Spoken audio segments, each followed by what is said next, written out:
So this is kind of a part 2 video. And I was saying previously, the one that I posted where we asked the question, Games Workshop's just mad monetizing everything.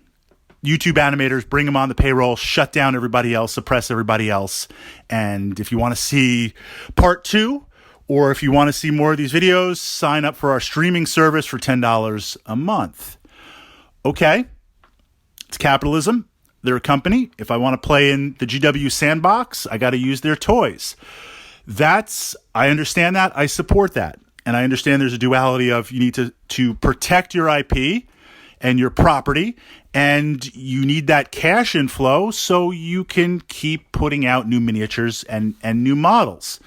I understand that. But we used to have that, maybe to a lesser extent, but we also had some hobby. We also had some free content. We also had this idea where Games Workshop had said fan content or fans producing the love, we're going to support that, or we're going to look the other way a little bit, or we're going to channel that. And even on their own site, they would give and take. You'd have downloads, you'd have hobby stuff in White Dwarf. You felt like you were part of a community.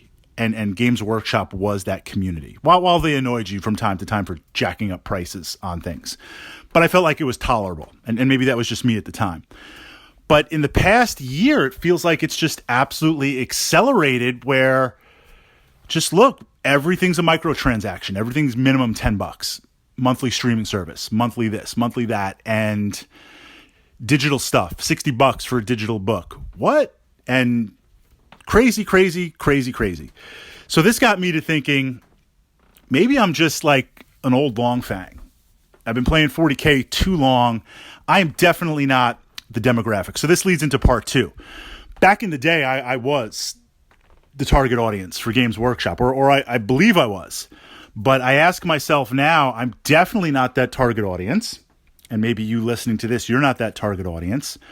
But if you knew I could teleport through the warp that young Fritz to the Fritz of now, I don't think that young Fritz would have been the demographic audience, because Games Workshop has shifted from, and this is just my thesis, absolutely in the comments if we want to refute, Games Workshop has shifted from a miniatures company, in my opinion, to a toy company, where, and we could even say maybe a toy company shifting to just an IP type money-making machine marketing company where they're just marketing 40K, slap 40K on absolutely everything.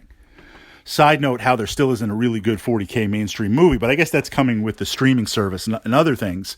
But in exploring that, I felt like their demographic, let's just look 10 years ago. We're not even talking like back in the day. I feel like 10 or 15 years ago, it was miniature enthusiasts, hobby enthusiasts that also like to play 40K.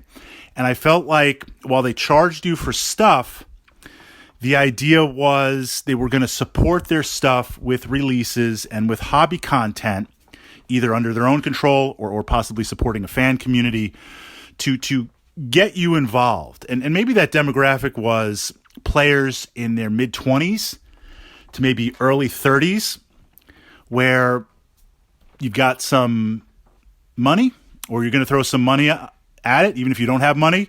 I will say years ago, I had a chance to buy an amazing Tyranid army. I stand vindicated. I had a chance to buy an amazing Tyranid army that was going around at the club, meaning one person played it, sold it to another club member. That club member played it, added more Tyranids to it, sold it to another club member. That club member added more Tyranids to it. So it was literally hundreds of Tyranids with bags of bits, dice, carrying cases. And the club member at the time who was playing it kind of had his fill with Tyranids. So he's like, Fritz, you want to buy this Tyranid army? Now, I had never, this was an amazing opportunity because I had never intended to play Tyranids. I didn't. And on a side note, my evolution of Tactica really grew because Tyranids at the time, and they still are, were a very unique army, a very fun army. So it forced me to think in different ways. And if you've been following my channel or my blog for a while, that kind of led to the idea of null deployment. But I was in a dangerous place because I'm in my 20s. I'm broke. I've got a car that's barely holding on. I've got some coat hangers holding up the whole exhaust system. And I was in a dangerous place because I just got paid. Cashed my check, was running a little bit late, decided to go right to the club, and I've got some money burning a hole in my pocket. And I'm like, okay, I can fix my car. That was the plan. Get paid, fix my car. Or now I could buy a Tyranid army, and I don't know, let's try and go another couple of weeks and or maybe a month and see what we can do. Well, I absolutely made the right choice because I purchased that Tyranid army. I still have it, and it was vital in transforming my hobby experience.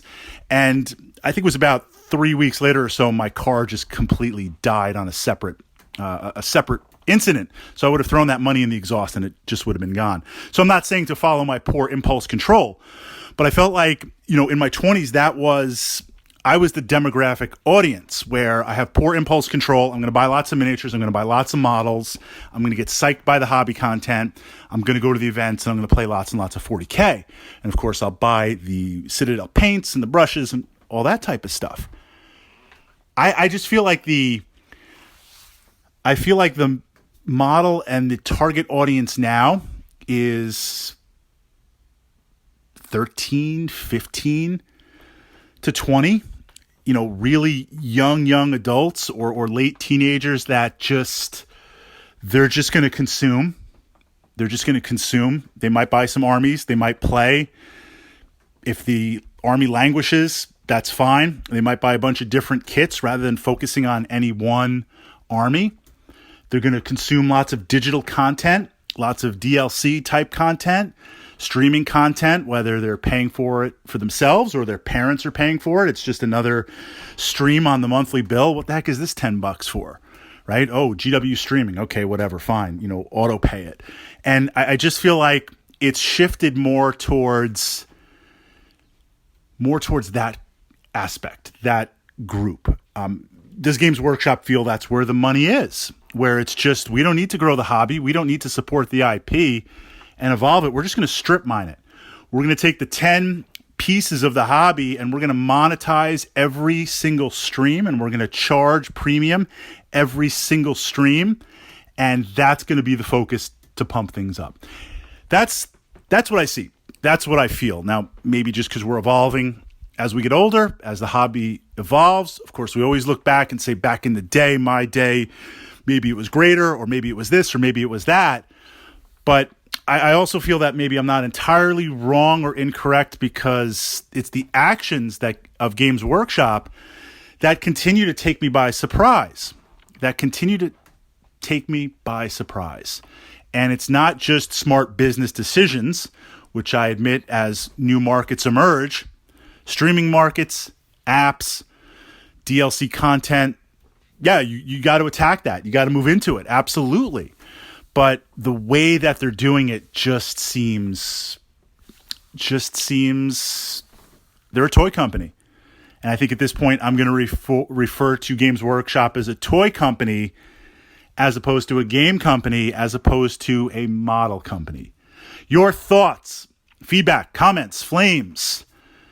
What is the target audience right now, and it'll continue to evolve. What is the target audience of Games Workshop?